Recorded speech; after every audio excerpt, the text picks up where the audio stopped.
En el marco del Diplomado en Contrataciones Estatales que viene desarrollando la Universidad Alas Peruanas, en esta ocasión vamos a desarrollar de manera muy sucinta, muy breve, lo relativo a la etapa de selección, básicamente respecto de las modalidades de selección.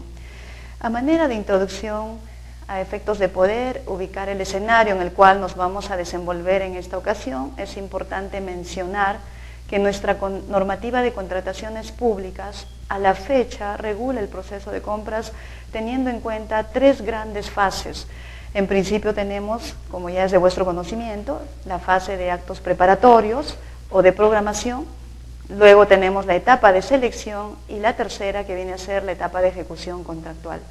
En cada una de ellas, las responsabilidades y competencias de los funcionarios y servidores públicos se encuentra definida respecto de su intervención, ¿no? En la etapa de actos preparatorios y de programación, por ejemplo, encontramos lo relacionado al plan anual de contrataciones, a la formulación del expediente de contratación y sus principales elementos en esta fase inicial, así como también la aprobación de las bases administrativas, previa designación del comité especial respectivo según corresponda.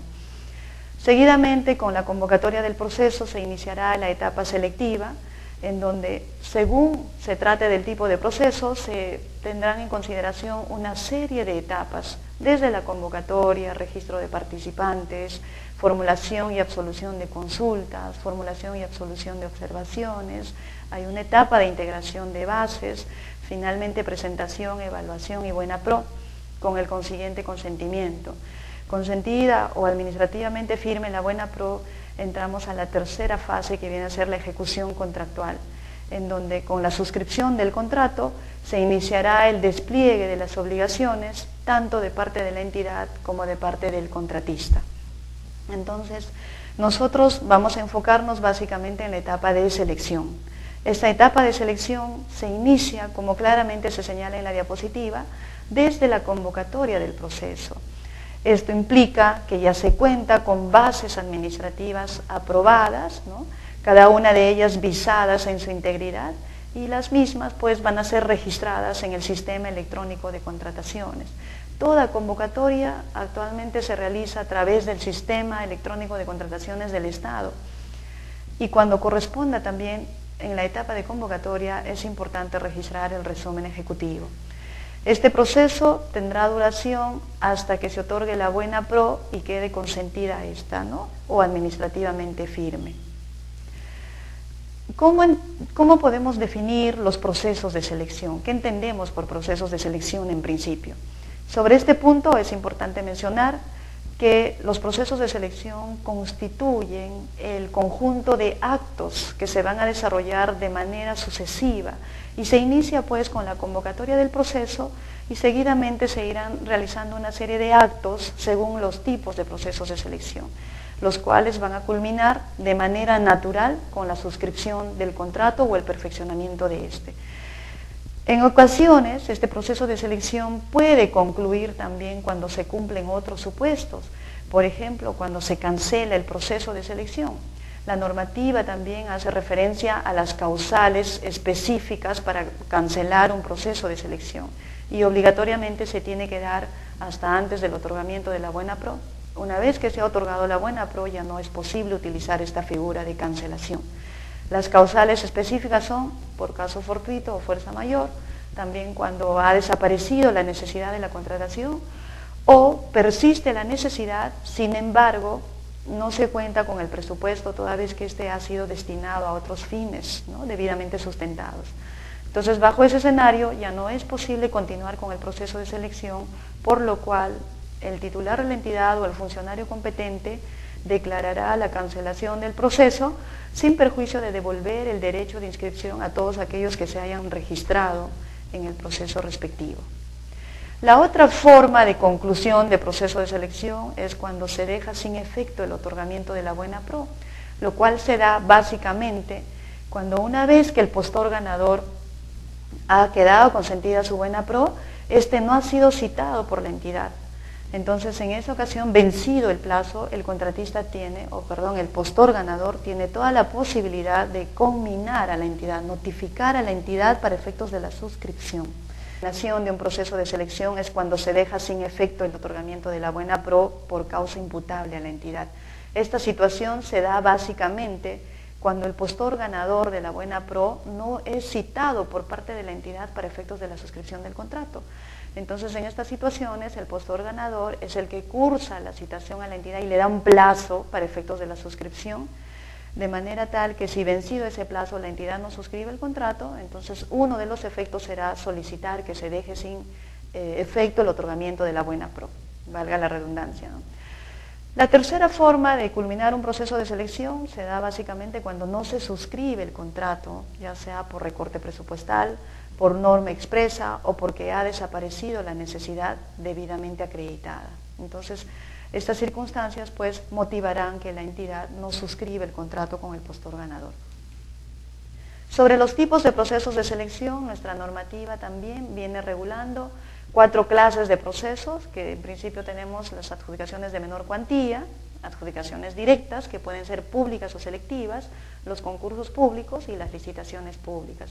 Estos son los procesos clásicos que pueden estar sujetos a la modalidad de subasta inversa, tanto presencial como electrónica, así también al convenio marco, o también puede utilizarse para efectos de las compras corporativas, que lo vamos a ver más adelante.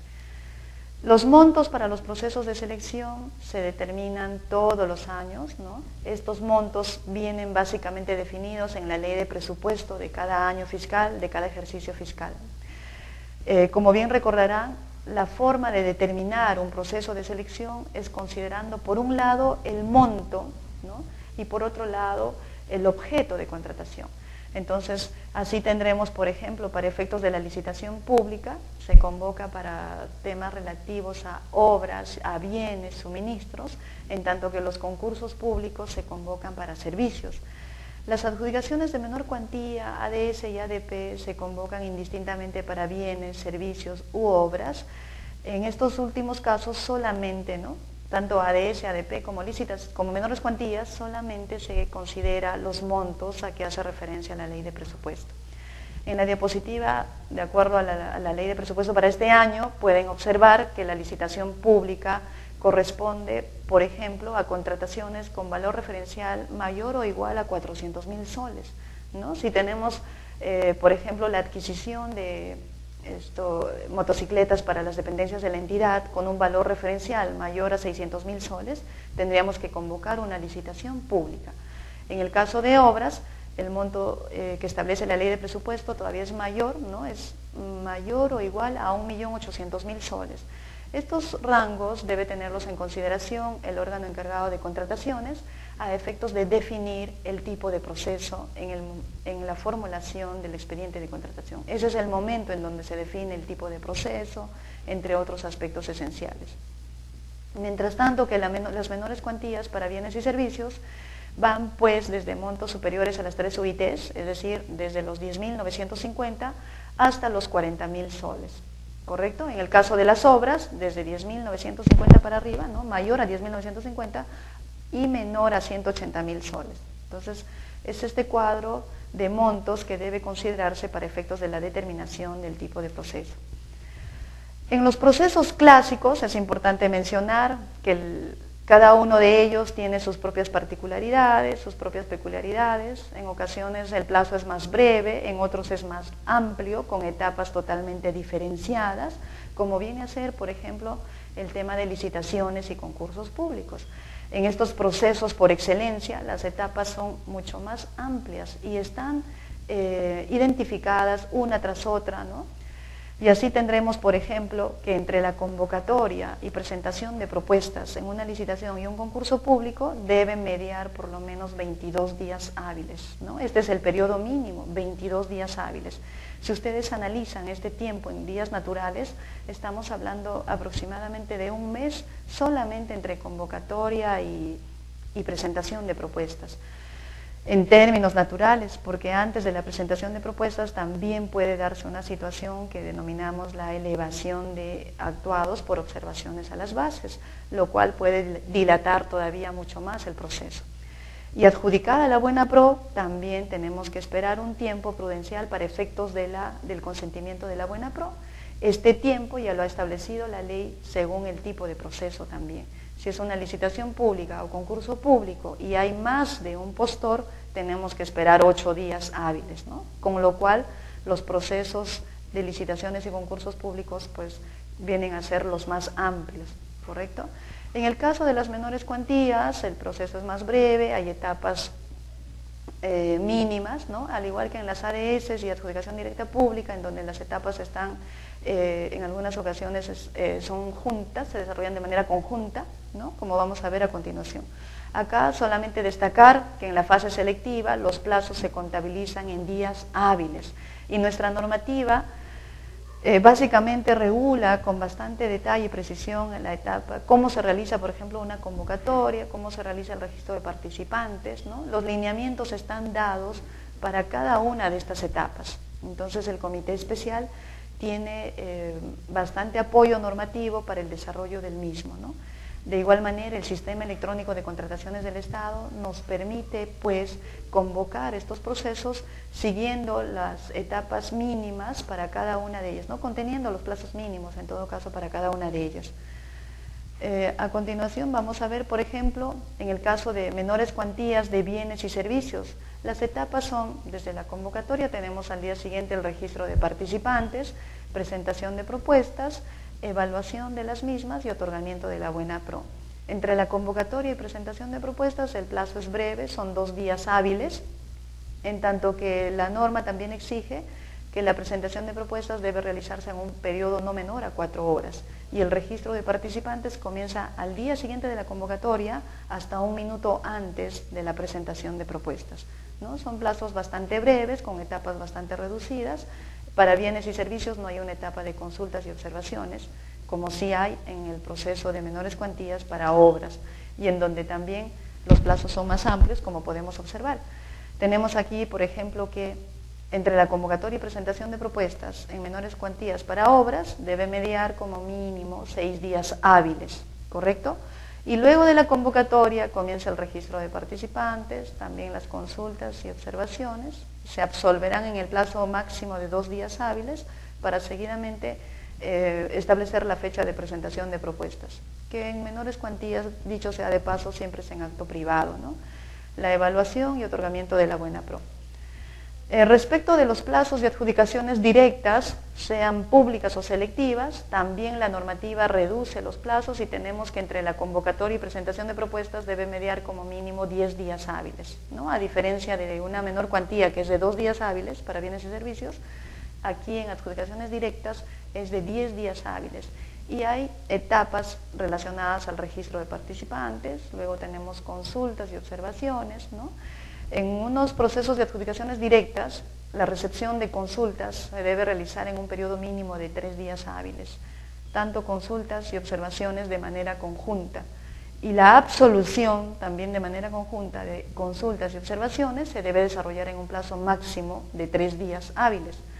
Seguidamente vendrá pues la integración de bases, salvo que alguno de los participantes haya solicitado la elevación de actuados por observaciones a las bases, el cual también tiene un tratamiento particular. Según sea el monto del proceso, se podrán elevar estos actuados al OCE o en todo caso a la propia entidad.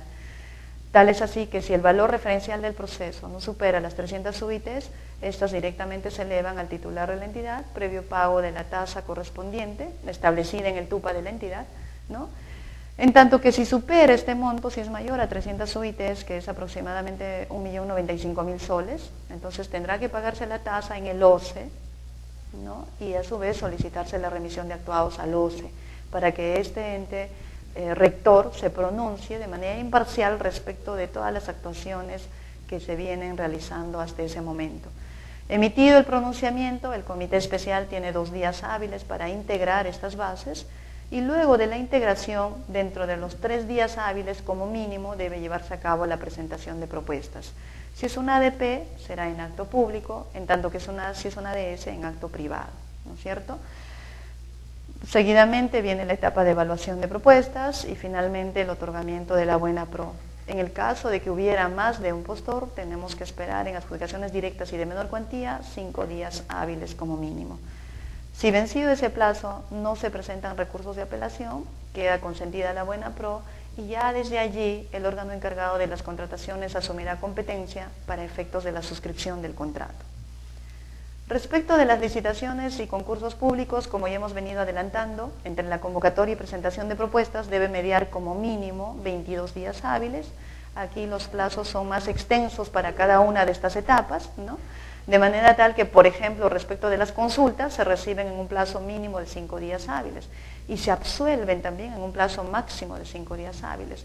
En este caso, el comité especial puede optar ya sea por absolver al segundo o tercer día o también al quinto día como máximo. Culminada esta etapa viene la de observaciones, que debe recibirse también en 5 días hábiles como máximo y absolverse también en 5 días hábiles como máximo, ¿no? Luego viene la etapa de integración, previa elevación de observaciones si hubiera, ¿no? Si es que hubiera, tendríamos que esperar la emisión del pronunciamiento, sea del titular o del OCE, y en estos casos, con ese pronunciamiento se procede a la integración, ¿no? Entre la integración y presentación de propuestas tenemos pues 5 días hábiles como mínimo. Entonces, como pueden notar, los plazos son mucho más extensos cuando hablamos de procesos clásicos, sobre todo de licitaciones y concursos públicos, en donde si hay más de un postor tendremos que esperar 8 días hábiles para su consentimiento, ¿no? Consentida esta buena pro, se inician pues nuevamente las acciones respectivas para la suscripción del contrato, ¿no? Que va a ser dentro de los 2 días hábiles de consentida la buena pro, la entidad tendrá que citar a ese postor ganador para efectos de la suscripción del contrato y concederle un plazo no menor a 5 días hábiles ni mayor a 10 días hábiles según como se haya establecido en las bases, ¿no? Y ese será el plazo perentorio para suscripción del contrato. Ahora bien, respecto de las modalidades especiales de selección, nuestra normativa incorpora estas modalidades, básicamente la subasta inversa, convenio marco y compras corporativas, ¿no? La subasta inversa, que es de 2 clases, presencial y electrónica, ¿no es cierto? En tanto que el convenio marco se desarrolla íntegramente a través del SEACE, las entidades directamente compran a través del SEACE, y las compras corporativas implica pues el agrupamiento de diversas entidades para efectuar estas compras, que puede ser de manera facultativa o de manera obligatoria.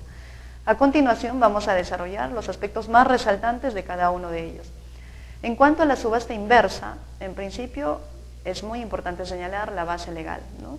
La subasta inversa se encuentra regulada por el Decreto Legislativo 1017, también por su reglamento, Decreto Supremo 184/2008 de Economía y Finanzas, básicamente en los artículos 90 y siguientes del reglamento, y también tenemos una directiva que establece los lineamientos específicos para la subasta inversa, la cual viene a ser la Directiva 06/2009 del OCE, ¿no? Consejo Directivo. ¿Qué entendemos por subasta inversa? Bueno, lo importante en estas figuras de modalidades de selección es preciso mencionar acá que tenemos la intervención del organismo encargado de las contrataciones del Estado, ¿no? El organismo supervisor de las contrataciones del Estado, el OCE. El OCE interviene en esta primera modalidad de selección subasta inversa y también en convenio marco. ¿Cómo interviene en la subasta inversa? En la subasta inversa básicamente interviene elaborando y aprobando las fichas técnicas de aquellos bienes o servicios comunes, de manera que una vez que se haya aprobado una ficha técnica, las entidades se encuentran obligadas a convocar sus procesos de selección bajo esta modalidad, ¿no? La única excepción para efectos de evitar esta modalidad es cuando ese mismo producto, ese mismo servicio también está registrado en el convenio marco. Entonces, definiendo la subasta inversa, vamos a señalar de que esta es una modalidad especial en donde lo único que se discute, lo único que se evalúa es el precio.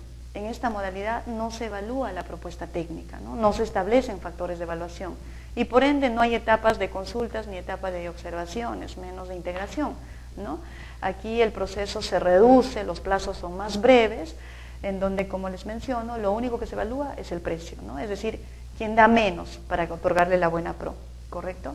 Entonces también los plazos van a variar según el tipo de proceso. Respecto de la fase de actos preparatorios en subasta inversa, es importante mencionar que para la adquisición de un bien o contratación de un servicio que se encuentra en el listado de bienes o servicios comunes, el uso obligatorio de la subasta inversa, ya sea presencial o electrónica. Entonces aquí el órgano encargado de las contrataciones, sea logística, sea abastecimiento, tiene que hacer una previa revisión de si aquello que quiere contratar cuenta con ficha técnica o no, ¿correcto? Las excepciones, en un primer escenario, cuando el bien se encuentra en el catálogo de convenio marco, y la segunda excepción es cuando por razones o por situaciones objetivas, demostrables y sustentables es necesario llevar a cabo a través del proceso clásico, ¿no? Entonces, en estos casos, siempre y cuando cuenten con la autorización expresa del OCE, la entidad podrá desarrollar un proceso clásico sin necesidad de convocar por subasta inversa, ¿no? El aspecto fundamental de la subasta inversa, también a diferencia de los procesos clásicos, es que debe existir por lo menos 2 postores, como mínimo. Si no tenemos 2 postores, este proceso se tiene que declarar desierto, ¿no? De manera tal que si se han registrado 5, 6, 7 participantes, pero al acto público se presenta solo 1, se tendrá que declarar desierto el proceso. Muy bien. Respecto de los casos especiales de aplicación, también la normativa hace algunas precisiones muy importantes y nos señala de que esta modalidad, por ejemplo, no se aplica en determinados casos. Si se convoca a un proceso tradicional, ¿no? Y luego de esta convocatoria se publica la ficha de ese producto para el cual hemos convocado el proceso, nuestro proceso continuaría, ¿no? Continuaría sus propias reglas hasta que se otorgue la buena pro con la consiguiente suscripción del contrato. Solamente si este proceso clásico que ha sido convocado se declara desierto y ya existiendo una ficha técnica aprobada, tendrá que convocarse a través de la segunda convocatoria se tendrá que realizar a través de una subasta inversa. Asimismo, si se declara desierto un proceso por subasta inversa y la ficha ha sido excluida, la segunda convocatoria podrá efectuarse también por un proceso clásico, ¿no? En el caso de que esta ficha persista, se tendrá que realizar pues una menor cuantía por subasta inversa con un plazo específico más breve, 2 días hábiles, solamente para efectos del desierto. Muy bien, luego tenemos respecto al órgano encargado de conducir, ejecutar íntegramente el proceso de selección. A diferencia de la norma anterior, nuestra norma vigente establece que el comité especial encargado de conducir el proceso está conformado por 3 miembros, ¿no? Con la normativa anterior se señalaba un subastador y un secretario. Ahora ya no existe eso, ¿no? Son 3 miembros como para cualquier proceso clásico. Y estos 3 miembros, sean ad hoc o permanentes, tienen que desarrollar pues de manera conjunta el proceso, ¿no? En principio, revisar si en el expediente de contratación que se les ha alcanzado se ha incluido la ficha técnica actualizada, es decir, la versión última. Es importante destacar aquí que el OCE en ocasiones modifica estas fichas, ¿no? Y hay nuevas versiones y estas nuevas se tienen que incluir en las bases respectivas. Asimismo, mi recomendación para aquellos que son miembros del comité especial encargados de procesos por subasta inversa, tienen que ser bastante detallistas respecto a la elaboración de las bases, porque no tenemos bases estandarizadas para esta modalidad. Por ende, hay que ser muy cuidadosos, muy cautelosos al momento de elaborar las bases. En el caso de licitaciones y concursos públicos, adjudicaciones directas, la subasta inversa puede ser presencial o electrónica, ¿no? Y en el caso de que opten por una menor cuantía, tendrán que pues, convocar una subasta inversa electrónica. Con lo cual, lo que les quiero decir también es que si ustedes tienen una contratación cuyo monto no supera lo establecido para la menor cuantía, ¿no? La normativa te da la posibilidad de que convoques un proceso clásico. Si optas por una subasta inversa, tienes que convocar una subasta inversa electrónica, ¿correcto? Esa también es una de las novedades respecto de la normativa anterior. Con relación a las bases, tienen que recordar aquí que en subasta inversa las bases deben contener no solamente las condiciones mínimas, no solamente el pliego de condiciones que la entidad establece sobre la forma de entrega, lugar de entrega, plazo de entrega, entre otros, sino también la ficha técnica respectiva. Y estas las pueden descargar básicamente del sistema electrónico de contrataciones, del SEACE. En el SEACE tenemos una pestaña exclusiva para subastas inversas, ¿no? A la fecha hay 1.401 fichas, entonces nuestros logísticos tienen tarea ahí para revisar, ¿no? Se han incorporado fichas de diversas frutas, por ejemplo, ¿no? Los medicamentos, casi todos ellos tienen ficha técnica, ¿no? La gran mayoría. Entonces esos puntos se debe considerar. también una proforma de contrato, obviamente. La subasta inversa presencial tiene las siguientes etapas, ¿no? La convocatoria, al día siguiente comienza el registro de participantes, ¿no? Y seguidamente tenemos el acto público. Entre convocatoria y acto público debe mediar como mínimo 8 días hábiles si es que es una licitación o un concurso y 5 días hábiles si es una adjudicación directa, pública o selectiva, ¿correcto? Aquí, como les he mencionado, en presencial no hay subasta inversa presencial por menor cuantía, ¿no? En todo caso, si es una menor cuantía, tienen que optar por la subasta inversa electrónica. Muy bien, respecto del acto público. El acto público comprende 3 etapas: presentación de propuestas, puja y otorgamiento de la buena pro, ¿correcto? Aquí también es importante destacar que no se consideran las fases de etapa de consulta, la etapa de observación, en la medida de que se presume también que todos los postores que se presentan a estos procesos cumplen con las condiciones técnicas mínimas establecidas en las fichas técnicas y demás condiciones señaladas por la entidad, ¿no es cierto? Entonces, se presume que cumplen con ello, por lo cual no hay necesidad de establecer una etapa adicional. Asimismo, como les he mencionado, acá lo único que se discute es el precio. Ahora, respecto del desarrollo, ¿no? En principio vamos a hablar de los sobres. En los procesos clásicos siempre hablamos de una propuesta técnica y una propuesta económica, pero en los procesos por modalidad de subasta inversa hablamos de sobres de habilitación y la propuesta económica. El sobre de habilitación debe contener por lo menos, ¿no?, la siguiente información básica: la constancia de inscripción vigente en el RNP, sea de proveedor de bienes o servicios, según corresponda.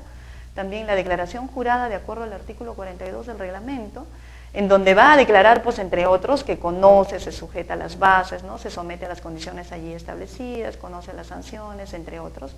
También, de ser un consorcio, tendrá que presentar la promesa formal de consorcio, indicando claramente el representante legal común, así como las obligaciones y responsabilidades de cada uno de los consorciados. Y finalmente, copia de los documentos que acrediten el cumplimiento de los requisitos, si es que lo exigen así la ficha técnica del producto respectivo o servicio, ¿no? Puede ser registro sanitario, autorización de la Dirección General de Hidrocarburos, entre otros, según el objeto correspondiente. Respecto de la propuesta económica, también indicar aquí que debe ofertarse en función al valor referencial, ¿no? Todas aquellas propuestas económicas que superen el valor referencial quedan descalificadas, no hay un límite mínimo, así que su presentación será, pues, si es objeto único, hacer esto mención aquí que esa oferta económica no debe exceder el valor referencial. Y a su vez tiene que acompañar la garantía de seriedad de oferta cuando corresponda. Si es una ADS, ADP, licitación y concurso, obligatoriamente se tiene que presentar estas garantías de seriedad de oferta, que puede ser una carta fianza o una póliza de caución, según se haya establecido en las bases, ¿no?, con las condiciones, requisitos que establece la norma. En principio, estas garantías de seriedad de oferta tienen que contemplar, pues, las 4 características básicas también, de que son incondicionales, irrevocables, de realización automática, ¿no?, y a su vez a la sola notificación de la entidad. Entonces, acá también precisar que la seriedad de oferta tiene una vigencia mínima, que es de 2 meses contados a partir del día siguiente de la presentación de propuestas, ¿correcto? Respecto de los consorcios, también hacer una precisión aquí. En el caso de que el postor sea un consorcio conformado, por ejemplo, por 3 empresas, la garantía de seriedad de oferta debe estar a nombre de las 3 empresas, en atención a las precisiones que ha realizado la SBS, ¿no? Si es por ítems, igual la oferta económica se tendrá que presentar ítem por ítem, cada una con su garantía de seriedad de oferta según corresponda.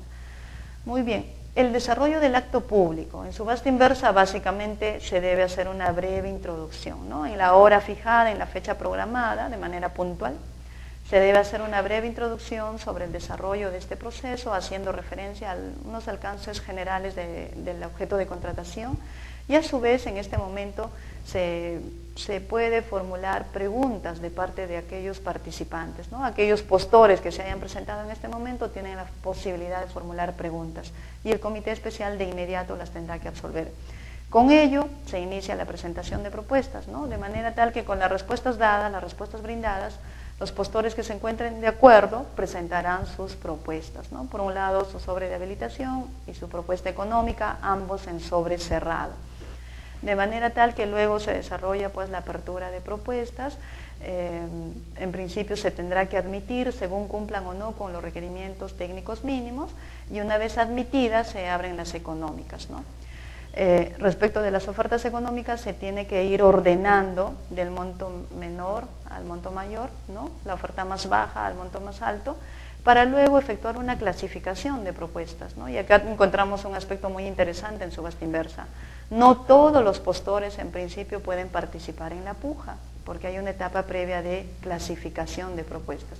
Y esta clasificación implica, pues, en principio, de que una vez determinada, una vez establecida el monto más bajo de las propuestas económicas, solamente podrán realizar o entrar a la puja aquellas propuestas que no superen este monto en más del 10%, ¿correcto? De manera tal que todas aquellas propuestas que no superen a la oferta más baja en más del 10% ingresan a la puja. Si no se cumple esta condición, entonces tenemos que buscar las ofertas más bajas, ¿no? Las que se encuentran dentro del valor referencial, de preferencia y obligatoriamente con un mínimo de 2 postores, ¿correcto? De manera tal que se iniciará la puja, comenzando por el postor que ofreció el menor monto, ¿no? Este postor, para efectos de la puja, debe considerar obligatoriamente el decremento mínimo establecido en las bases. El decremento mínimo es aquel referente que deben considerar los postores para las rebajas, para las pujas sucesivas, y se establece en las bases y asciende a un porcentaje no menor al 0.1% ni mayor al 3% del valor referencial total, ¿no? Muy bien, entonces aquí, según hemos mencionado, pues solo 2 propuestas válidas para la puja. El periodo de puja, bueno, los postores clasificados que pasan a la puja, bueno, tienen que ser en función al precio base, ¿no? El monto más bajo. El postor de menor precio inicia la puja, ¿no? Y bueno, cada uno de ellos tiene hasta 3 minutos como máximo para poder analizar hasta cuánto pueden bajar, siempre respetando el decremento mínimo. Una vez finalizado el periodo de puja, se procede a verificar la última oferta del precio y luego se procede a establecer el orden de prelación para efectos del otorgamiento de la buena pro, ¿no? Aquellos que han sido desistidos también son tomados en cuenta en este momento para ver en qué lugar han quedado, ¿no? Y se elaboran las actas respectivas. Para efectos del consentimiento, aquí es importante destacar que, a diferencia de los procesos clásicos, todos aquellos postores que no se encuentren de acuerdo tienen que dejar constancia de ese hecho y que a su vez van a interponer algún recurso de apelación eventual. Si fuera así, tendremos que esperar el plazo respectivo, ¿no? Si es una licitación o concurso, 8 días hábiles para efectos de la interposición de esta apelación, y si fuera adjudicación directa, 5 días hábiles. Si vencido ese plazo no presenta la apelación, queda consentida la buena pro. Pero ¿qué sucede si los postores no dejan constancia de este desacuerdo, ¿no? De la disconformidad con el otorgamiento de la buena pro? En esas situaciones, si no dejaran constancia, se tendrá que quedar consentida la buena pro en ese mismo día, ¿correcto? No hay necesidad de esperar el periodo del consentimiento. Muy bien. Respecto de, finalmente es importante mencionar también sobre la subasta inversa electrónica, ¿no? Haciendo una diferencia entre la presencial. Aquí vemos en principio que la actuación es de manera virtual, ¿no? Los miembros del comité especial con los postores no se ven las caras en esta modalidad, ¿no? En la electrónica, toda vez que esta se desarrolla íntegramente a través del SEACE. Y acá también tenemos etapas específicas. Por ejemplo, después de la convocatoria comienza la etapa de inscripción de participantes, registro y presentación de propuestas, ¿no? Acá encontramos 3 actos: inscripción de participantes, registro de propuestas y presentación de propuestas. El postor tiene que registrarlo de manera virtual utilizando su clave y contraseña que le ha sido asignado, ¿correcto? A su vez tiene que configurar, luego de la apertura de propuestas y periodo de lances, ¿no? Se tiene que realizar los lances según los agentes electrónicos. El postor ya debe haber configurado aquí su agente electrónico, ¿no? Estableciendo ahí los precios, los parámetros sobre los cuales va a participar en este primer momento, ¿no? Siempre respetando el decremento mínimo y el monto más bajo que está dispuesto a ofertar. Luego de los lances electrónicos también viene una mejora de precios, ¿correcto? Es la segunda posibilidad que se le da al postor a efectos de que pueda rebajar más todavía sus precios.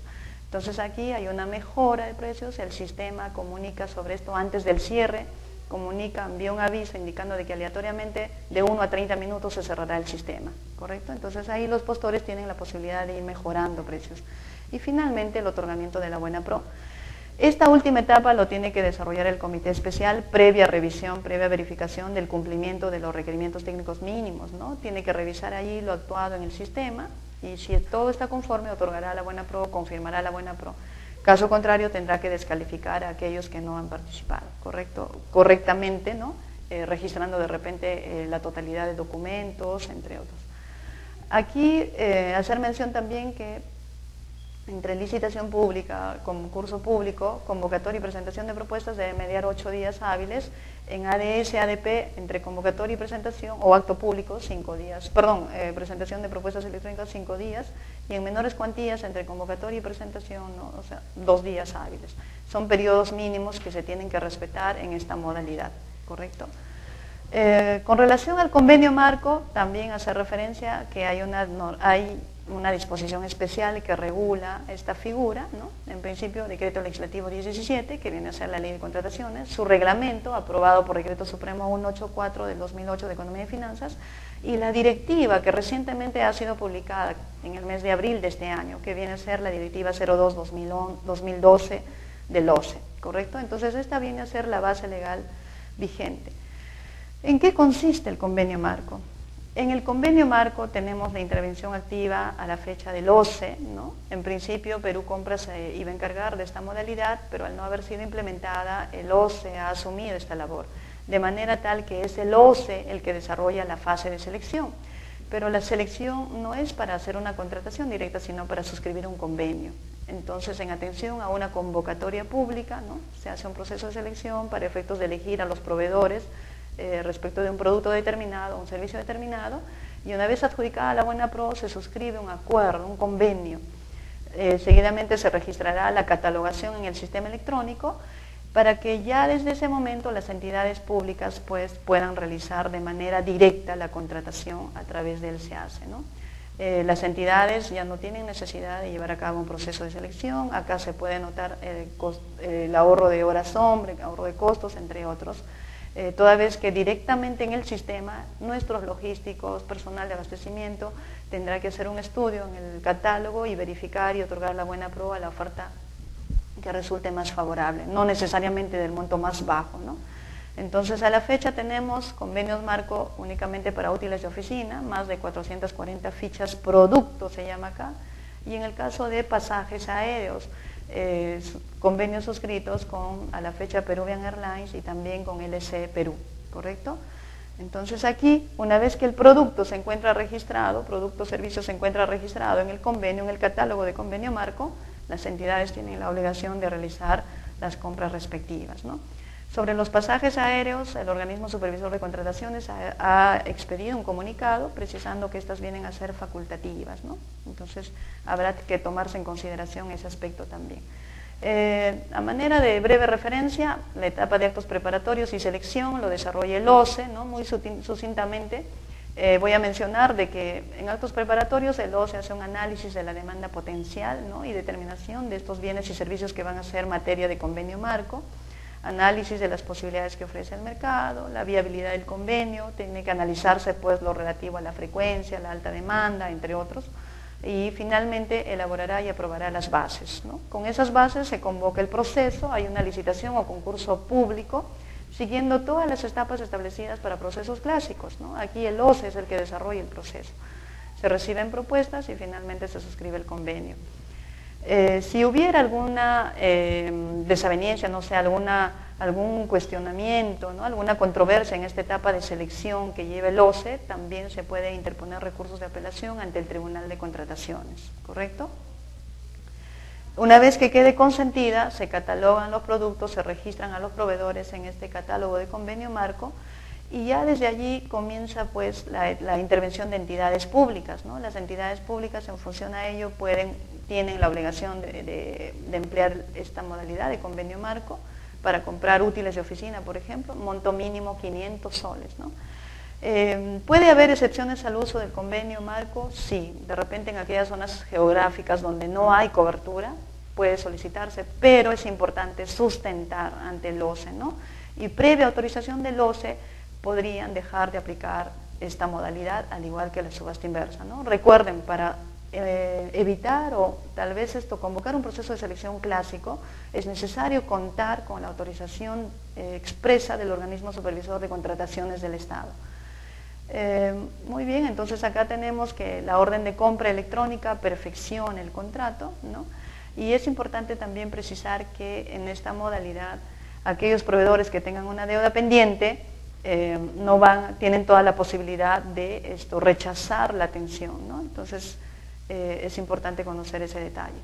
Los beneficios del convenio marco es que permite que a través de un solo proceso de selección llevado a cabo por el OCE se atienda a las necesidades de diversas entidades públicas, ¿no? Reduciendo costos de transacción, costos de horas hombre, que significaría pues que cada entidad lleve a cabo sus procesos de selección.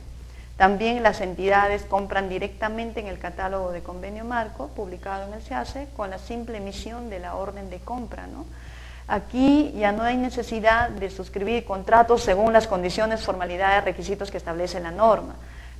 Basta la emisión de la orden de compra electrónica para perfeccionar el contrato, ¿correcto? Y seguidamente, una vez que se imprima la orden de compra, la orden de servicio de manera física, habrá que ponerle el SIAF y ese mismo documento se notifica a los proveedores. Finalmente, hablando sobre compras corporativas, ¿no? Hacer mención también que en este caso hablamos pues de un mecanismo de contratación que pueden utilizar diversas entidades, ¿no? Las mismas que de manera facultativa u obligatoria se agrupan con la finalidad de realizar la contratación de determinado bien, de determinado servicio, ¿no? Entonces aquí hablaremos de entidades participantes, entidades encargantes y entidad responsable, ¿no? La entidad responsable será pues aquella que se encargará de conducir el proceso de selección en representación de todas las que participan en esta modalidad.